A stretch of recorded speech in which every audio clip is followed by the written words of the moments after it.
বিগত 27 বছরে ইসলামী ছাত্র শিবির প্রমাণ করেছে জাতির জন্য শিবিরের প্রয়োজন। এই শিবির জাতিকে উপহার দিয়েছে এমন একটি সংগঠন যা শুধু সংগঠনই নয়, এটা হচ্ছে একটি শিক্ষা প্রতিষ্ঠান। মানুষকে শিক্ষিত করে পরিবার, শিক্ষিত করে শিক্ষা প্রতিষ্ঠান, শিক্ষিত করে সমাজ। আজকে সুশীল সমাজের পক্ষ থেকে সুপ্রিম কোর্টের একজন নগণ্য আইনজীবী হিসাবে জাতির কাছে আমি এটা অত্যন্ত বিনয়ের সাথে বলতে চাই, এই জাতির জন্য ইসলামী ছাত্র শিবির অত্যন্ত প্রয়োজনীয়। দেশের রাজনীতিতে ইসলামী ছাত্র শিবির সরাসরি রাজনীতি না করেও একটি ইতিবাচক ভূমিকা রেখেছে। প্রিয় ভাইরা, 30টি বছর একটি সংগঠনকে দেখার জন্য যথেষ্ট। ইসলামী ছাত্র শিবিরের 30 বছরের অবদান সম্পর্কে ভাই ব্যারিস্টার আব্দুল্লাহ যা কিছু বলেছেন, আমি কথাই বলতে চাই। ইসলামী ছাত্র শিবিরের 30 বছর ইতিহাস সন্ত্রাস এবং অস্ত্র নির্ভর ছাত্র রাজনীতির মোকাবেলায় গঠন বিলোপ রাজনীতি গঠন সৃষ্টির ইতিহাস, ইসলামী ছাত্র শিবির ইতিহাস, স্বৈরাচারের বিরুদ্ধে আপোষহীন প্রতিরোধ গড়ে তোলার ইতিহাস, ইসলামী ছাত্র শিবির ইতিহাস, গণতন্ত্রের রাজপথ তৈরির জন্য জীবন দান করবার ইতিহাস। প্রিয় ভাইরা, আমি যে বিকল্প ধারার ভাইরা চরিত্রবান ক্যান্ডিডেট খুঁজতেছেন আগামী নির্বাচনের জন্য, আমরা আপনাদেরকে পণ্ডশ্রম না করে আগামী নির্বাচনে চরিত্রবান রাজনীতি যদি খুঁজে পেতে চান, আগামী দিনে দেশ গঠনের জন্য যদি সঠিক প্রশাসক খুঁজে পেতে চান, সৎ ব্যবসায় খুঁজে পেতে চান, ইসলামী ছাত্র শিবিরের প্রাক্তন লিস্টটি আপনাদের জন্য যথেষ্ট হবে ইনশাআল্লাহ।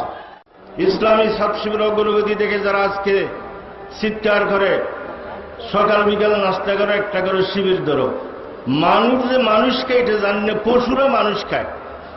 তো যারা শিবির ধরে নাস্তা করতেছে এরা মানুষ না পশু, এটা তার স্লোগান থেকে আপনারা বুঝতে পারছেন। এদের ব্যাপারে বেশি কিছু বলা দরকার নেই। কিন্তু অনেকেই শিবিরকে উৎখাত করতে চায়, শিবিরকেই সে বলে যে অহবাদ দেয়। আমি তাদেরকে বলতেছি, ইসলামী ছাত্র শিবির কোনো শেওলা নয়, পানিতে ভেসে যাবে, কোনো খড়কুটো নয়, বাতাস উড়ে যাবে। ইসলামী ছাত্র শিবিরকে চাবাইতে চাইলে দাঁত ভাঙে যাইব, শিবিরকে হজম করতে চাইলে ফেটে যাবে। পারবে না তোমরা আল্লাহর দিনের সৈনিকদেরকে। নমরুদ, হামান, সাদ্দাত, তরিককে দেখেছে, তারা পারেনি।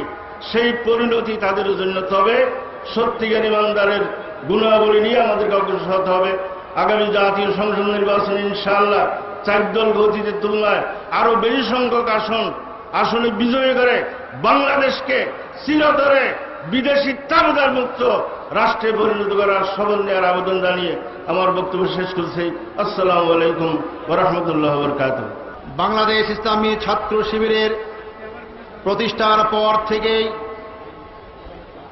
এক শ্রেণীর কায়েমি স্বার্থবাদী গোষ্ঠী বিভিন্ন অপবাদ, তথ্য সন্ত্রাস, হামলা মামলা ও শিবির নিষিদ্ধ ঘোষণার মাধ্যমে ইসলামী ছাত্র শিবিরের অগ্রযাত্রাকে ব্যাহত করার জন্য নানান ষড়যন্ত্র করেছে। আজকের সমাবেশ প্রমাণ করেছে তাদের এই ষড়যন্ত্রে সাধারণ ছাত্রগণ ফাঁদে পা দেয়নি। আজকের এই সমাবেশ প্রমাণ করেছে তাদের এই মিথ্যাচার, তাদের এই তথ্য সন্ত্রাস উপেক্ষা করে বাংলাদেশের সাধারণ ছাত্র সমাজ ইসলামী ছাত্র শিবিরের পতাকা তলে সমবেত হয়েছে। সংগ্রামী ভাই ও বন্ধুগণ, এর একমাত্র কারণ ইসলামী ছাত্র শিবিরের আদর্শ ইসলাম। ইসলাম এক শক্তি, যে শক্তির কাছে কোনো শক্তি টিকে থাকতে পারে না। আজকের পল্টন ময়দানের এই সমাবেশকে দেখে আমার কাছে মনে হচ্ছে এক মহাপবিত্র সমাবেশ। কারণ হচ্ছে এই সমাবেশে যারা উপস্থিত হয়েছে এদের মধ্যে টেন্ডারবাজ নাই, এদের মধ্যে চান্দাবাজ নাই, এদের ভিতরে গুন্ডা নাই, এদের ভিতরে মাস্তান নাই, এদের ভিতরে রয়েছে বাংলাদেশের শহীদি কাফেলার রক্তরঞ্জিত পথ মারিয়ে যারা এগিয়ে চলেছে আল্লাহর দ্বীনের পতাকা নিয়ে, তারাই আজকের এই সমাজে, আজকের এই পল্টন ময়দানে উপস্থিত হয়েছে। ইসলাম বিদ্বেষীরা চেয়েছিল জঙ্গিবাদকে জামাত এবং শিবিরের মাথার উপরে চাপিয়ে দেওয়ার সর্বাত্মক প্রচেষ্টা চালিয়েছিল। আজকে প্রমাণিত হয়েছে জামাত শিবির জঙ্গিবাদ এক জিনিস নয়, এটা প্রমাণিত হয়েছে। প্রমাণিত হয়েছে সন্ত্রাসী আর জঙ্গিবাদী কারা। যারা সন্ত্রাসীকে ধরলে পরে বলে নাটক, আব্দুর রহমানকে ধরলে পরে বলে নাটক, বাংলা ভাইকে ধরলে পরে বলে নাটক। যদি সব সন্ত্রাসীদেরকে ধরলে নাটক হয়, সেই নাটকের ভিলেন চরিত্র নিশ্চয়ই আপনার, যিনি নাটক বলে কথা বলছে।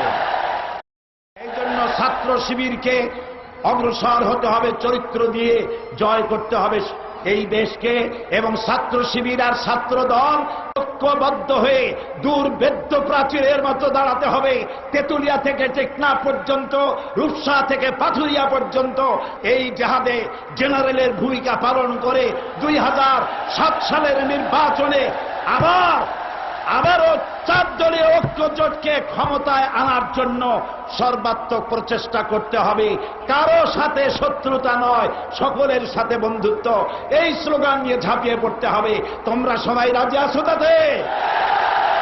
আল্লাহ হাফেজ। বাংলাদেশ জিন্দাবাদ। আমরা বিশ্বাস করি জ্ঞান বিজ্ঞান প্রযুক্তিতে শ্রেষ্ঠত্ব অর্জন করা ছাড়া আমাদের সামনে আজকে আর কোনো বিকল্প নেই।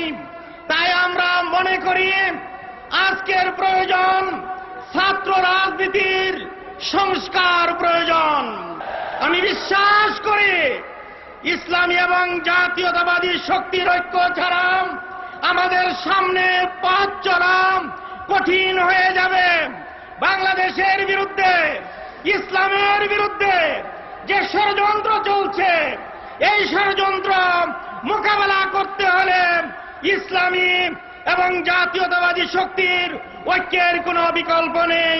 টেকনাফ থেকে তেঁতুলিয়া, রূপসা থেকে পাথুরিয়া পর্যন্ত ছাত্র দল এবং ছাত্র শিবিরের মধ্যে ঐক্যকে যদি আমরা যথার্থ এবং তাৎপর্যপূর্ণভাবে এগিয়ে নিয়ে যেতে পারি, বাংলাদেশের বিরুদ্ধে কোন ষড়যন্ত্র সফল হবে না ইনশাআল্লাহ। সকল ষড়যন্ত্র এবং বাধা আমরা পেরিয়ে আমরা স্বপ্নের সোনার বাংলাদেশ গড়ে তুলতে পারব। আজকে সবচেয়ে আগে আপনাদেরকে, ছাত্র শিবিরকে আন্তরিকভাবে অভিনন্দন জানাই এরকম একটি মহাসমাবেশ আয়োজন করার জন্য। আজকে আপনারা প্রমাণিত করেছেন যে ছাত্র শিবির একটি সুশৃঙ্খল সংগঠিত ছাত্র সংগঠন। ইসলাম শান্তির ধর্ম, জঙ্গিবাজ বা মৌলবাদ ইসলামে কোনো স্থান নাই। এবং আজকে জামাতে ইসলামকে এবং ইসলামী ছাত্র শিবিরকে মোবারকবাদ জানাই যে তারাও জঙ্গিবাজ এবং মৌলবাদের বিরুদ্ধে আজকে নিজেদেরকে সংগঠিত করে জাতির কাছে প্রমাণ করেছেন যে তারা সত্যিকারের একটি শান্তিতে বিশ্বাসী ইসলামী রাজনৈতিক দল। এই আন্দোলনে, আমাদের এই আন্দোলনে ছাত্র দল এবং ছাত্র শিবিরকে ঐক্যবদ্ধভাবে কাজ করতে হবে। আজকে আপনারা যাওয়ার আগে এই প্রত্যয় নিয়ে যেতে হবে যে যে কোনো মূল্যে আমাদের ঐক্য বজায় রাখতে হবে, তৃণমূল পর্যায় থেকে শুরু করে একেবারে সর্বোচ্চ পর্যায় পর্যন্ত। ছাত্রদল আর ছাত্র শিবির ঐক্যবদ্ধভাবে কাজ করলে বাংলাদেশে গণতন্ত্রের বিরুদ্ধে, উন্নয়নের বিরুদ্ধে কোনো ষড়যন্ত্র কোনো দিন সফল হতে পারবে না।